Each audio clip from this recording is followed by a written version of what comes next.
So we wake up, put our feet on the floor, go and conquer the day like a warrior, like warriors. Cause that's what a tribe does.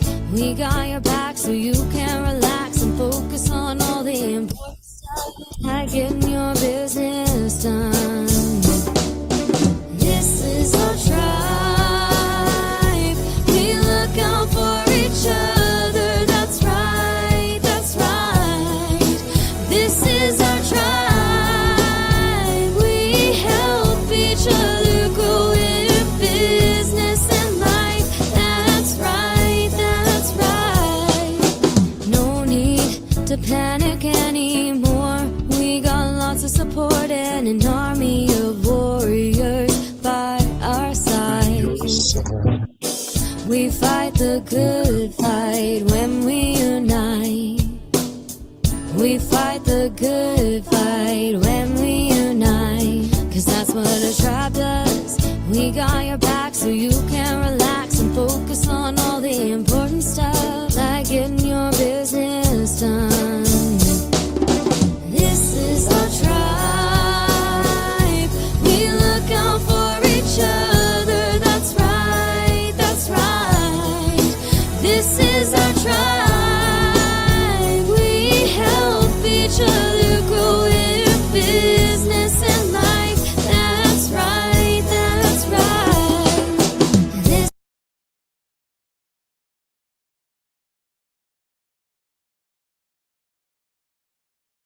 Good evening, everybody. Afternoon, everybody, wherever you are in the world, and welcome to a slightly smaller coffee shop conversation show than usual. A little more intimate affair this evening. That's fine. We can do that. And I am James of James Brown Voice, your voiceover with soul. As always, we will be delving into the world of business and business techniques for entrepreneurs and what you can do to help promote and elevate your business from some of the people who've been there and done it, or who are at least trying to do it. And I'm hosting, as always, with my co-host Sondra Ray. Hello, Sondra. How are you? I am good. I am good. I am good.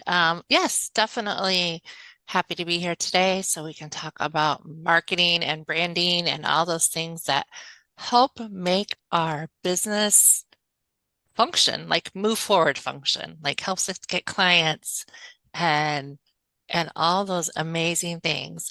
And Marlon is like on time, exactly on time, Mr. Marlon. Mr. Marlon, can you talk to us about the importance of marketing for your brand? Because you are our expert guest today. He's like, okay. Oh no, is he froze?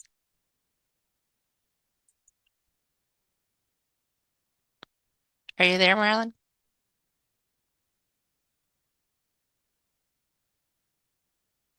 You're not froze now. Try now.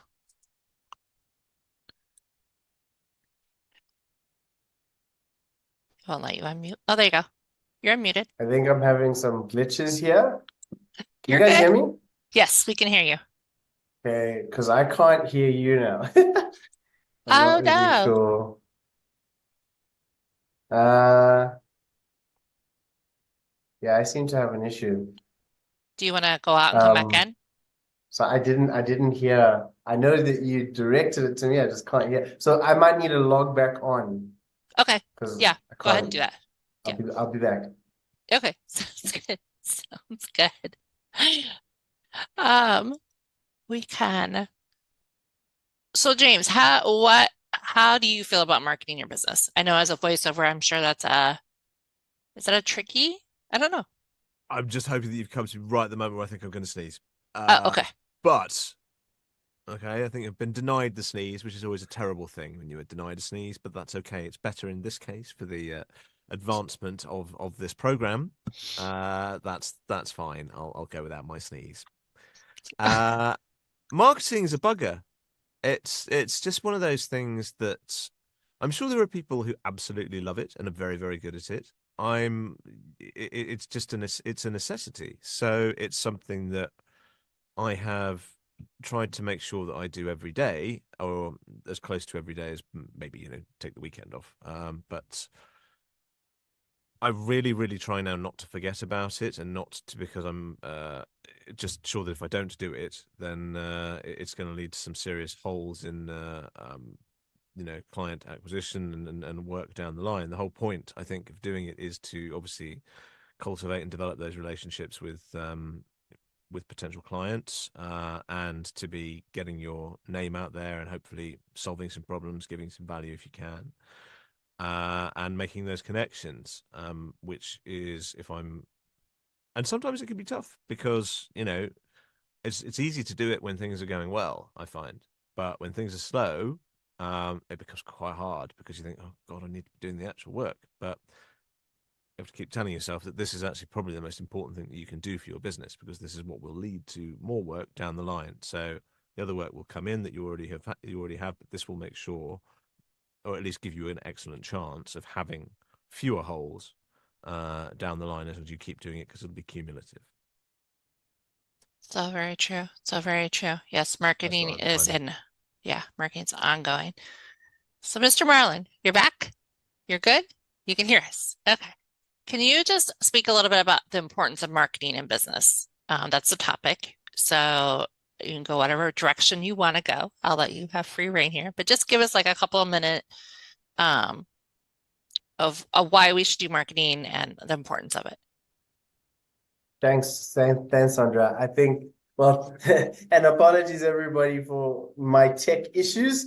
It's weird. I think a lot of people actually struggled with the internet over the last few days. So that's quite interesting. But on the topic of marketing, obviously being a marketer, I love the topic.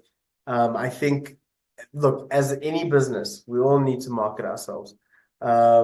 I think people get confused between sort of advertising and what marketing is and what branding is, and they all sort of have their own little place within the sales sphere, right? Because even sales is like another component of it, because marketing is really about the words that you say about your business and what you do, and then you advertise it by positioning it in front of people, and then how people sort of feel about that stuff when you're saying it is the branding element of it, right? It's like, how do you identify with the people? How can people sort of position you separately? And look, the importance is super clear, because I mean, I think James was talking about it earlier in terms of, this need to just do things that sort of put you in front of people often enough. And when you're in front of people, for me, marketing is very simple. Just putting yourself in front of people and saying the same message over and over and over again. And the more you do that, the more likely that people will refer to you, the more likely, and that's another thing, like people end up thinking that, no, I don't market myself because, my business is all referrals. I'm like, well, that's marketing. Because if you do it in a very strategic, clever way, it becomes its own little thing that continues and perpetuates without the need of you keep on doing it. Because actually marketing it's not really just me putting this ad in front of you. What it is saying things that's so simple, that's so clear, that Hendrick, when he's talking about me, is going to say the exact same thing. For people who have staff, are your staff members saying the same thing that you are saying about your business? Because you don't know who they are connected to, who they are speaking to. So really, it's about, is the whole team cohesively connected to this one message? And is that message clear enough for everybody to repeat it over and over again? At some point, it's got to be as stupid simple as like 2 words, especially in the Explore ProTech sort of world. Initially, well, Nessie likes to call me the Mr. Super Sales, but when I started in the space, it was more like, I'm the storytelling guy, and that just makes life easier to just sort of position somebody. Are you taking up that real estate in someone's mental Rolodex that positions you. Because that's what we're doing. If you think about it, if you think about marketing, think about prime real estate in somebody's mind and how you can occupy that space and be the first person that they think about when they come to thinking about your products or services. Because that's what it's all about. Most people, there's this thing that says 3% of the market at any given moment in time is ready to buy. The problem is that when you are selling, they may not be part of that 3%. So you've got to be in their face and positioning yourself ready for that 3% to take in, because 3% will be ready to buy and they're ready to spend the money. Then you've got another percentage of that will be like they don't really know that they need your product. And then the larger parts of that have no interest or they have no clue that they need your product. So your message essentially has got to be broad enough that it catches their ear. So in other words, especially when we're talking about business, you want to have it broad enough that it catches their interest, but then very clear enough that they can be like, I don't think this suits me, or this is exactly what I need. So I hope I narrowed it down a bit, but at the end of the day, people, there's lots of ways you can market yourself, right? Especially today, we've got less so newspapers, your general above the line, where you be on billboards, you may be in magazines, and then you got other ways of marketing yourself, which could be digital, which could be the more prominent ways now and much cheaper, the digital forms, Google, Facebook, all these social media things. So at the end of the day, regardless of which one you choose, you have to be consistent. One of the best examples I ever heard was in another life. I was a hypnotherapist. So I was in this group, and my teacher at the time, he was telling me how he was marketing his services in the newspaper. And when he was marketing, he marketed, I think, for what was close on 5 years in the same ad he placed for 5 years every single day. And like after the sixth year, or like within that fifth year, when he decided, no, I'm not going to advertise anymore, somebody called him and said, why don't you have your ads up anymore? And that was like a huge insight for him, because you don't know who's watching. You don't know what's going on for them. Maybe at that moment in time, they're not part of that 3%, but you are interesting them enough for them to take interest, and they just waiting on the right time. So you got to be prepared for that. And I think all of us here as business owners can understand what that's like, right? So that at the moment is, I know, a jumble, but everything I got to think about at the moment about marketing. Thank you, Marlon. I think the key words there are being consistent and making sure you're being clear and concise. I think sometimes we overthink it and then we just don't do it. And I know on the YouTube show, people are talking about, like that's their thing. They have to be consistent, and that it resonates clearly with the ideal client are the two things that they struggle with.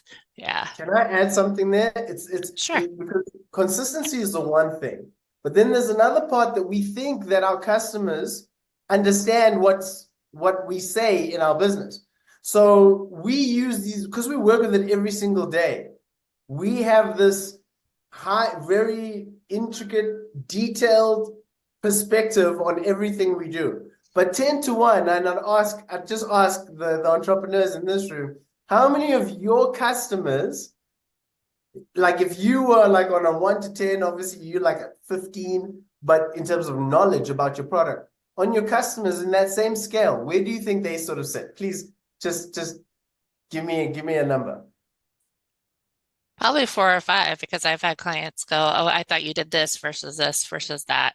So I've had that issue. And rebranding, that was important when my rebrand was to make sure that I was clear about what I do. I'm a goal accountability coach, and took out all the other words around that, because that was part of the confusion, was that I had too many words in my branding. So 100%. You lose people the second you confuse them. And if you're not going to be matching up what's going on in their mind with all the knowledge that you have, you end up missing.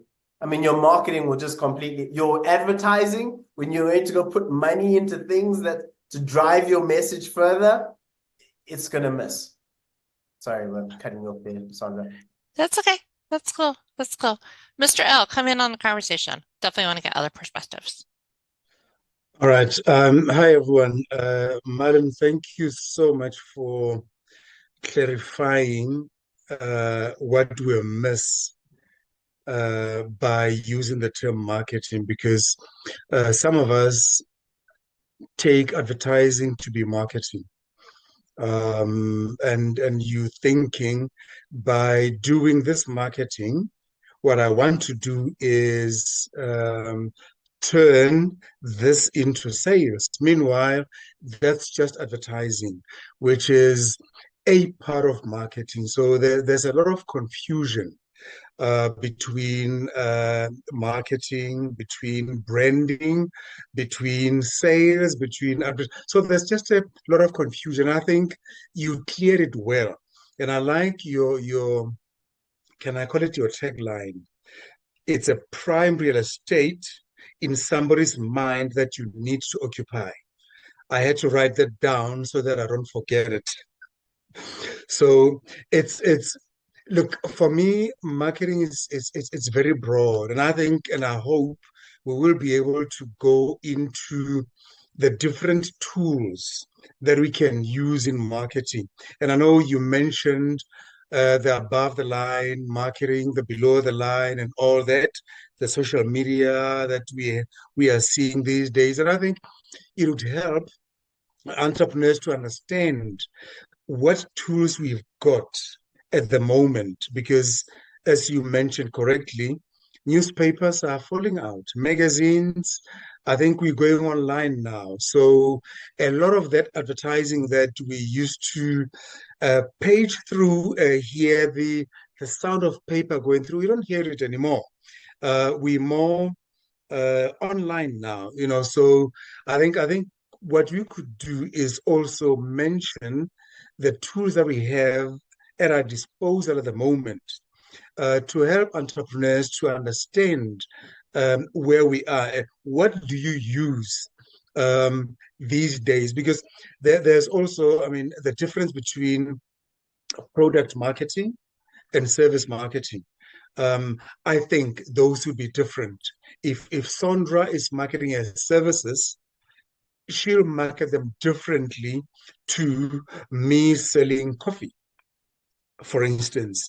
So I think there could be, and I'm not saying there is, but there could be a distinction between the two to say these are maybe the guidelines to follow when you're doing your services, or when you're marketing your services, or when you're marketing your product. A product, a brand, sure, yeah, no. This market, I think market is just very broad that it can confuse a lot of us. And from my space in radio, we want people to come and buy advertising space. And we've got to go out and market ourselves to the potential clients. And because we think we've got the radio, we can always just pump the message on radio while missing out the other aspects of marketing, like having events outside the radio where we could be engaging with people, that we can let people know what we do.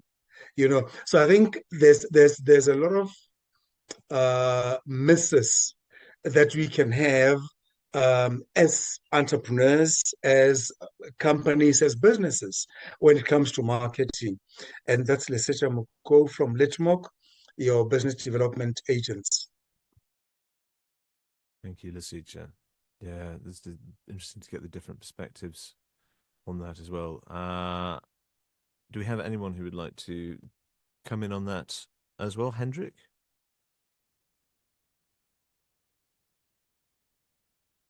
Evening, everyone.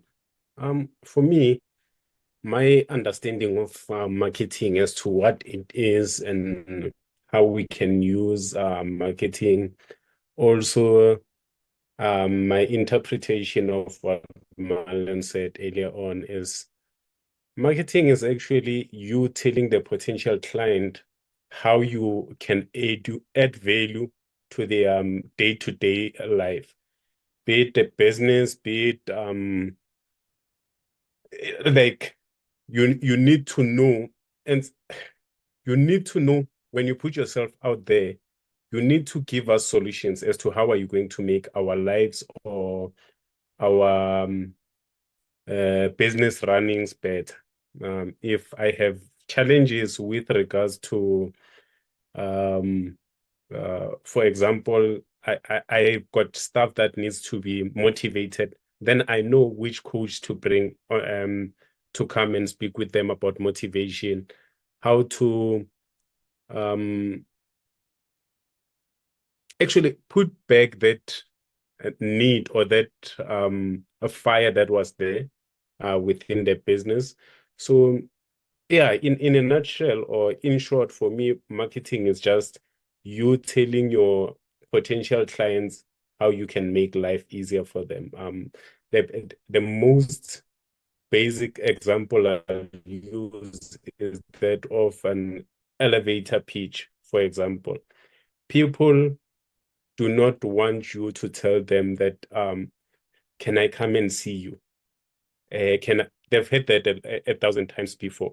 But if you get stuck with a CEO, maybe not even stuck, if you find yourself with a CEO in an elevator of a certain company, you can actually tell them that this is what we do. And I've seen that you guys are actually struggling with 1, 2, 3. I think we can add value in this aspect, or if we look at things in a different perspective.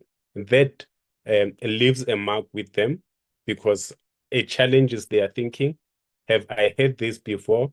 Have we done this before? And then if it's something that they can relate to, they'll definitely call you back to say, no, let's have a chat and then see where we can go from here. That's Hendrick from Teresano Earth Movers, your lifting and rigging specialist from Mpumalanga. I love that. I love that, Hendrick. Yeah, it's about a value. I mean, our client, I think a lot of people forget that it's really about what the client needs, not really about what you do. It's really about what the client needs, like what and how are you going to relate to them, and how are you going to make them understand that you can help them? Because I've had people come to me and go, oh, well, wait, you can do that, or can't, either way. But usually I can usually figure out something to help them with, or a resource to help them with. So I definitely agree about the value aspect of that. Gareth said, marketing to me is all about selling the benefits, not the product. I like that. He likes the ADA method: awareness, interest, desire, and action. So I love that. I love that. I think that's awesome. So Marlon, do you have any tips on how to make it not painful? I guess some of the people on YouTube were like, it's a necessary evil, it's just part of being a business, but how can we make it so that we don't feel like it's hard, I guess is the word I'm looking for. That's an interesting question, because it is a bit hard and it is a little bit painful, because I'll tell you, because we think that, and I can't remember who it was, I think it might have been you, Sondra, that mentioned that it's not about us, even though it's about our business, right? And we want to grow this business and we're passionate about it. And we may be passionate about helping people. But if we're not talking about our customer, how can they see themselves using our products or services? So there is this little bit of pain that you got to go through in order to sort of turn or get somebody to support you on it, where you can just sort of turn the mirror and look at your business from the perspective of your customer and allow yourself to just put that information there in a way that they can they can come up with a good choice of whether these people are for me or not. I would say that because Lesetja asked about tools, right? And I like simple tools. For me, I think the simplest tool that you can have is a clear message. What is your message? How do you help people? And how do you help people win? What is in it for them? And if you can get like super, super clear on what you do from their perspective and why they should actually take that action with you, then or even just learn a bit more, then it is all in their court. They would be like, I can put on this product, this service, and I can see what my life is like after I've done business with you. You can win the proposal. You can you can start to close more deals. You can have staff that love their job and never want to leave you. Those end results, I think somebody mentioned benefits, are some of those things that you're going to talk about, and those key ones is what you're going to speak about. So your message is like the clearest. I'd say that's like the number one tool that you're going to have. And then in my view, in terms of whether it's a product-based or a service-based business, I don't really see too much of a difference in terms of the ideology behind it. Because at the end of the day, whether it's a service or whether it's a product, there's always going to be benefits and there's always going to be value added with that product in place. The only question is how you do it, because obviously more product-based things might need volume, and they might have a lot more competition in a product sort of space, right? Because there'll be a lot of people that have similar products that battle that in a similar way with services. But when you're a service, you can really niche a lot more, right? Without really having to rely too much on the features of the product. What I'm saying is that at the end of the day, of the service, but what I'm saying is at the end of the day, you're communicating to human beings. Human beings are buying your product, which means there's another brain on the other end of that message. And if you're communicating to the brain and you're communicating to the heart, then you can sell, right? And when that hits and you communicate with enough people, usually if a business is suffering, it's because they're not communicating with enough people. It's just that simple. You're not sharing your message with enough people. Sometimes you might be sharing it with a lot of people, but then they're the wrong people. So understanding it's really about, okay, this is my message. Now I'm going to share it with a bunch of people who are the right people, who could at least connect me to the right people. So over and over and over again, you keep it that simple. And honestly, that's even within the group, I have had to shift. So for example, what we're doing more now is we're building mobile apps, right? Which is very different from telling people stories and building their marketing funnels. So what did I do?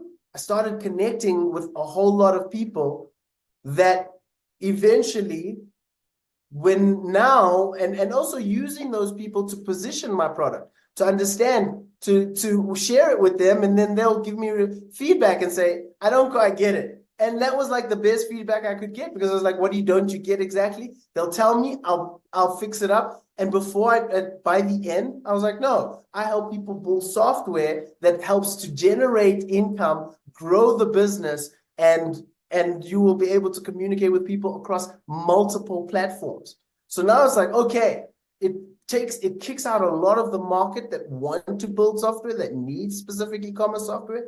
And it also speaks to a specific group of people that want to grow their business. And it was very interesting when I actually pitched it to a customer. I actually went to a customer and I pitched the whole idea. And he was like, this doesn't suit me because I'm not in this position. And I was like, perfect. Now I can now take this to market. I can now put money behind this idea and advertise it. So I hope that helps people, because at the end of the day, you just need one simple tool, a very clear message. And then you need to have multiple people that you are sharing that with over and over again. And then before you know it, there will be energy that comes around that. People will start talking about you, referring back to you. And in that space and in that time, you'll be able to start. You don't even have to sell. And I think that's just going back to your question, Sondra, because I think that's the end of the thing. People feel cringy about having to talk about themselves. But if you stop talking about yourself and you actually start talking about what your customers will get out of doing business with you, then it's not a cringy thing. You're always giving. You're not taking away from the situation. And I think that's what people struggle with a lot. So I don't know if you're saying something, Sondra. Oh, you're not talking to us. Okay. So I hope that helps. I don't know if that.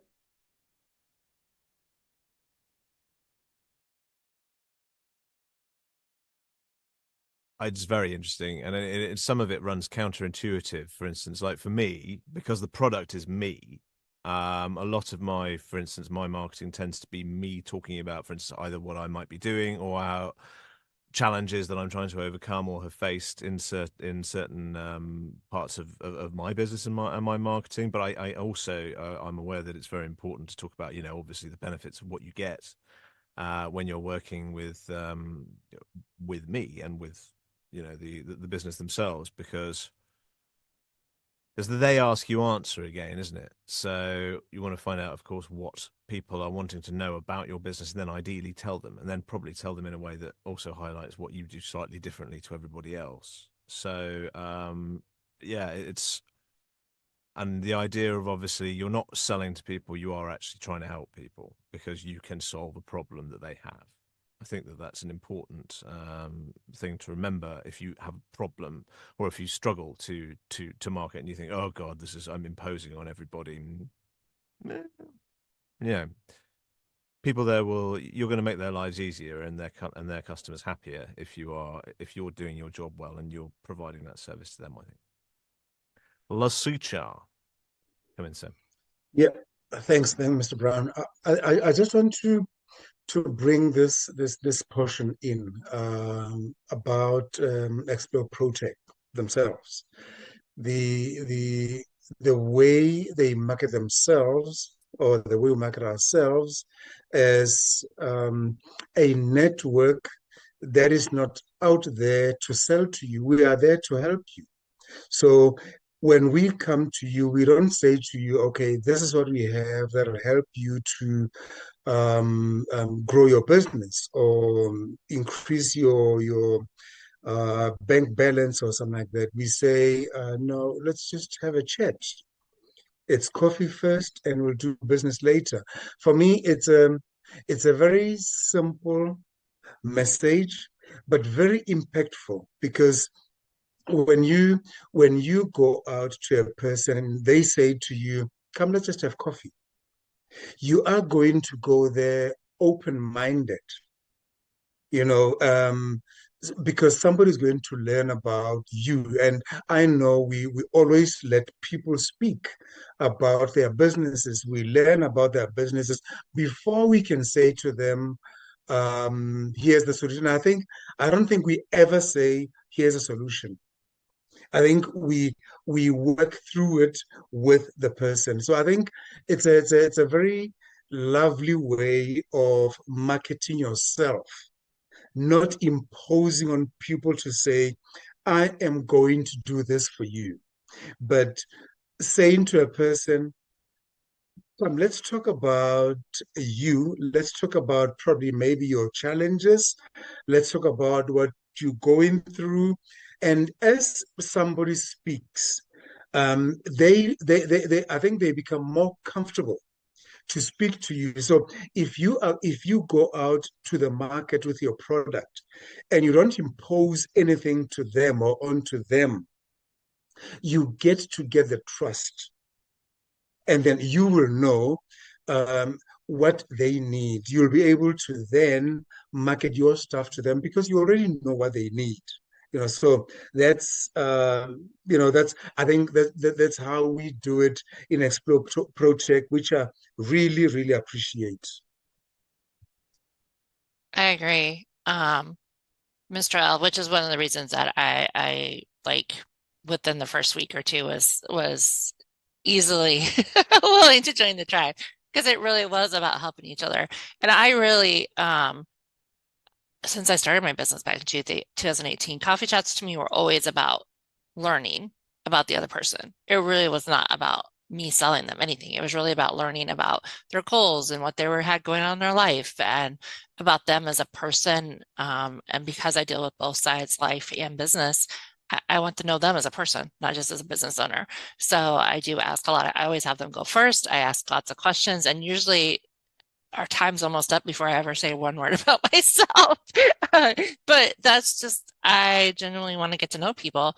And that way, I can help them. And I attempt to at least find one or two things I can give them, whether it's a networking event or a resource or something that I can give them in exchange for having that conversation. And that truly is, that is one thing I love about Explore Protect, because we are about relationship building. Peter and his team have established that as their base, and that's truly, truly important. So yeah, I love that. I love that. Gareth was saying, that when it's service to service, depending on the service, sometimes you do need to know the person.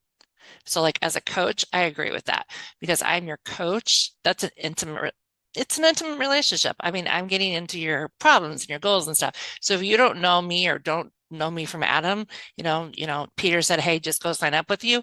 You're not, I don't think you're going to be open, as honest, as vulnerable as you get to know me. And that's why I always say 90 days for my coaching programs, because I want to build trust, honesty, and vulnerability so that I can truly help you reach your goals. So I'm very big on work with me for 90 days. 30 days isn't long enough. I mean, life happens, you're going 90 miles an hour, and most of my clients have multiple businesses. So, there's always a lot to learn about them. So I'm very big on a 90-day minimum, because I want to build that trust with them and that rapport with them, because it is such a more personal one-on-one service versus selling them a candle or doing a one-off project or something like that. So that was brought up on the live YouTube chat, that it was, sometimes it is important to put yourself in there too, even though, yeah, you're helping the client clear their program, but you have to say, hey, this is why you're going to trust me to deal with your life or help you with your life. Go ahead, Marlon. Come on in. There you go. Thank you. So within the process of having to get this back and forth, it's great to be able to, because then you can almost fluff the whole marketing piece and still connect, because now you're listening, you're having back and forth. But a lot of the times your message needs to hit home and you only really have one go at it, right? You might be in even a speed networking sort of situation, and you just, you need to say it and that person needs to get it, and then you move on. And then perhaps you are in another space where you are literally advertising that message. Or like I'm sure a lot of us here, you might have your website as another form of marketing yourself, putting yourself out there. And if you don't have, and you can't really have this back and forth, but everything like that we spoke about today in terms of being able to show your customer the process, give them the feeling of having to have done business with you, share the value in doing business with you, in what it's like, on what life is like after they've received the stellar service. Those elements you can have within your communication and within your marketing, and you just got to find those right words that will resonate. So it definitely within the process, I mean, definitely if you're an honest person, sometimes not if you're not even honest, but I mean, at the end of the day, if you're honest and you really want to be in business long-standing, etc., you're going to want to build that relationship. But there's also that other element that most likely 90% of the people are not going to be having this back and forth with you. They're going to be watching on your website. They're going to be looking at your business card. They're going to be looking at things that you've put out there. They're going to be listening to other people talk about you. And those elements, if you don't have those people trained, if you don't have your card saying the right thing, if you don't have your website in the positioning you correctly, then, and your social media nowadays, if you don't have that also saying the same message, you're missing out on great marketing opportunities.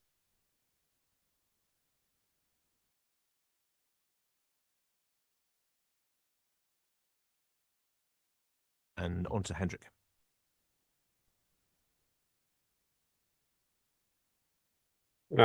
So I see what I also wanted to discuss was raised in the group chat by Mr. Lesetja as to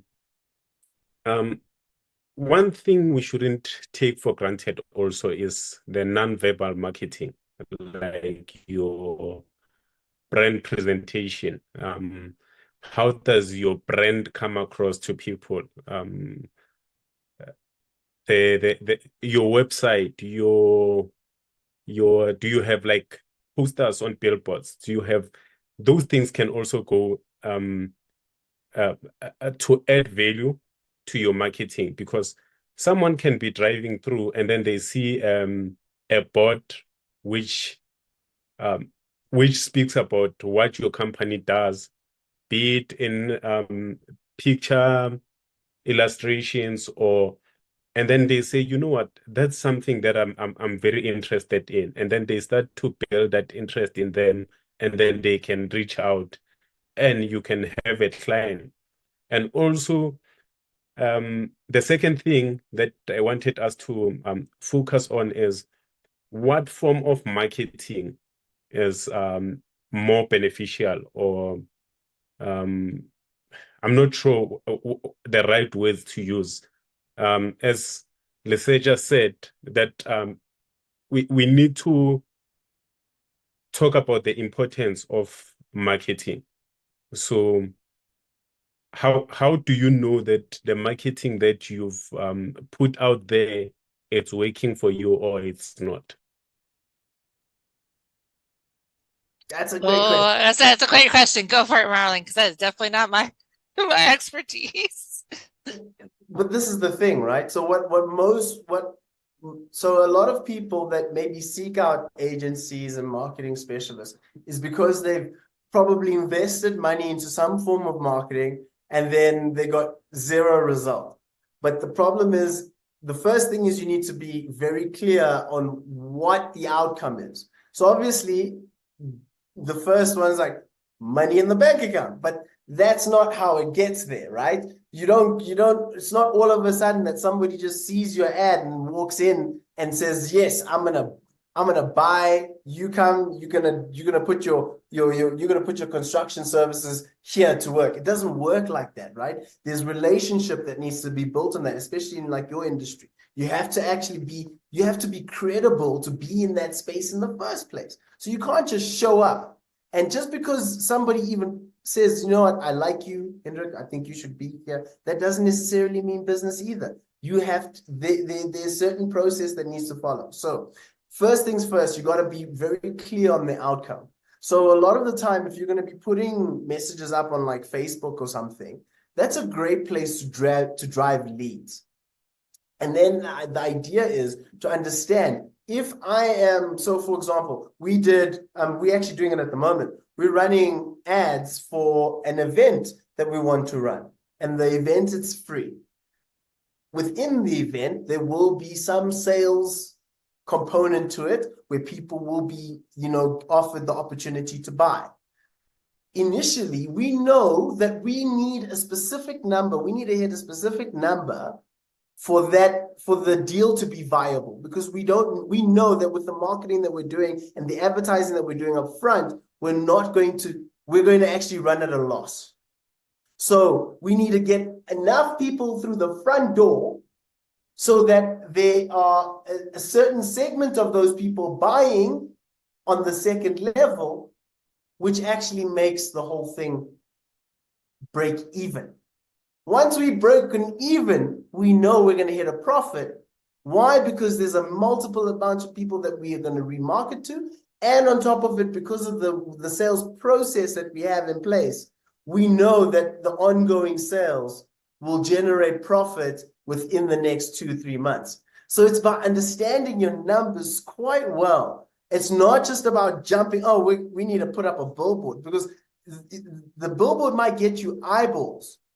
But if you don't have a telephone number for people to call, how are you going to know it's working? People do adverts on radio. Lesetja would not understand this better than I don't know like how it's going to work if you're saying www.stor.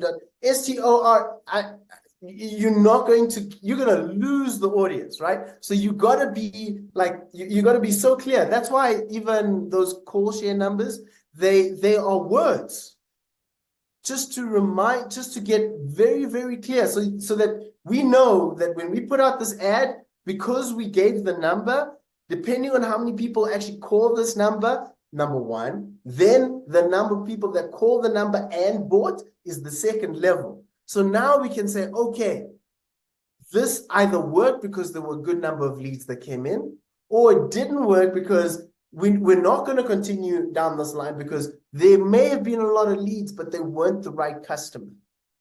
So it's simple things like that. And if you're driving e-commerce, for example, you need eyeballs. So it's just about getting the right amount of traffic onto your website.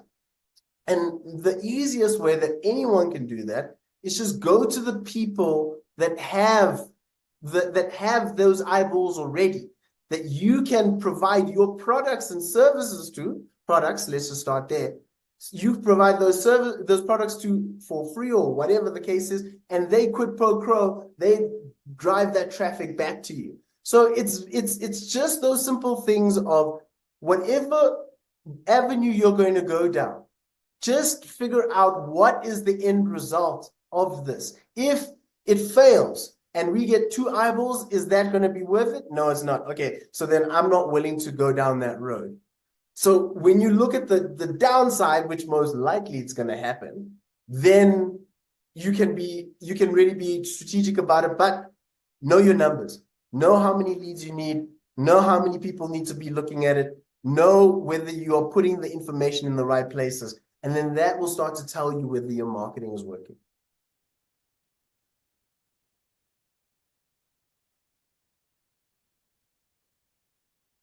I love that, Marlon. And we've talked about in the past about market research and making sure you're staying steady on that. And part of the quarterly review in my workshop, I do talk about that now because of the show and learning, is that you have to keep doing that because the world's always changing. There's always the newest this, that, whatever. And is your product still helping the person as well as the new blah, blah, blah, all the newness or the oldness or whatever is going on in the world. So I think definitely taking a pulse at least once a quarter and saying, okay, am I still connecting to these people? Even though maybe you are working and you're in it and doing it, but you still want those leads and things to come in for sure. We are going to start wrapping up. Marlon, do you have any last words? Thanks, Sondra. I think whatever you do, just keep it really simple.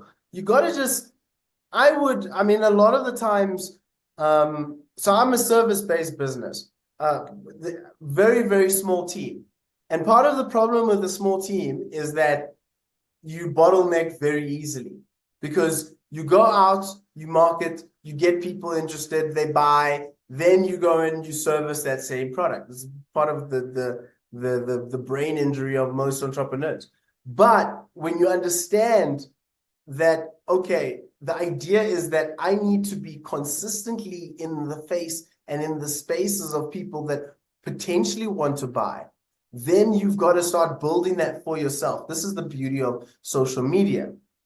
You can get that thing out there. If you got some revenue going, I would suggest take a small piece of revenue. It can be, and this is the beautiful part of digital today. You can do for 1,000 Rand a month, 2,000 Rand a month. And if you're really smart about it, just repeating the same message, you can have it on autoplay, really, just put it out there. Because because you never know who's listening, you never know who's sharing. And the problem with organic is that there's just too much other competing messages going out. But when you are putting money behind that content, it will definitely last longer in the feed. It'll drive people slowly back to whatever pages. So I would say if you can start with as little as 500 Rand if you want, but 1,000 Rand minimum, I would say. And then you just keep putting out the same sort of message out there. And that sort of works for you and you continue about your business. You don't expect it to do anything for you. You don't expect it to bring anything. And then over time, what you do is you continue doing your work and you start to build on. And that's literally where in the space where you can control, you can fix up your business. And then there's consistent messaging going out there. And then you slowly build up on that. Now, after the next 3 months, this quarter, I'm going to put in 2,000 Rand a month. And you slowly start raising that. Before you know that, everybody spends their time on Facebook or LinkedIn or wherever they are. And if you have your message out there irritating them, you are doing a good job. I promise you. If they're like, I'm sick and tired of your ads, you're like, perfect. That's exactly what I want, because that means that you are in their faces and they're going to remind you. When they think of, oh my goodness, I need to get myself, I need to market myself. I'm going to go to Lesetja. He's got a radio show that I can go to. And that's what you want. So keep it simple, really know your numbers, do something consistently that will build over time. So yeah, that's what I think. Thanks, Sondra. Thank you, Marlon. Yeah, interesting, isn't it? I suppose at the end of the day, no publicity is bad publicity. It's you do get those kind of comments on the Facebook ads like, "Oh God, why are you seeing this again?" Yeah, you're in people's heads, and that is important. It's very true. Are we done, Sondra? Or we got any more to add in? No, today? we are I think wrapping we've up. covered plenty, haven't we? That is, thank you ever so much, Marlon, for all your insights today. Very, very interesting. And thank you, Lesetja. Thank you, Hendrick. Thank you, Sondra. I've been James of James Brown Voice, your voiceover with soul, bringing you once again the Coffee Conversation show from across the globe. This one was a bit winged, but hopefully it still got something out of it. Thanks, Sondra. Yeah, I think it went really well. I want to thank Gareth and Sasha and Kelsey for hanging out with me on YouTube. They were definitely chatting away and agreeing with a lot of what everybody was saying. And I want to thank Marlon for being our guest expert today, last minute, because Sondra dropped the ball. Full transparency. My week last week went a little south. When you get sick, when the mom gets sick, the whole world kind of stops type of thing. No, not true, but it felt like it. We want to thank Susan. We got it together. Finally got medication, so we were good. We want to thank Susan for helping us on covers and notes. She puts all our LinkedIn links in the show notes, so you can hook up and look up all of us and schedule coffee chats. We would all love to chat with you guys. So make sure you click on our links in LinkedIn. And then, of course, subscribe and share the YouTube show. And then, of course, make sure you look for us on Spotify. She puts us over there. Listen and rate us on Spotify. That helps us reach more entrepreneurs all over the world, because we are definitely global. And then Miss Somerville, who helps with emails and blog posts and so on and so forth. Peter and Nestina, our fearless leaders, unfortunately are under the weather today, but we want to wish them well and healing vibes. I am Sondra from Get It Done Coaching, and I help you get all your goals completed by helping you create bite-sized action plans. So we will see you guys same place, same time next week. And as Ms. Nastine says, we wish all your entrepreneur dreams come true.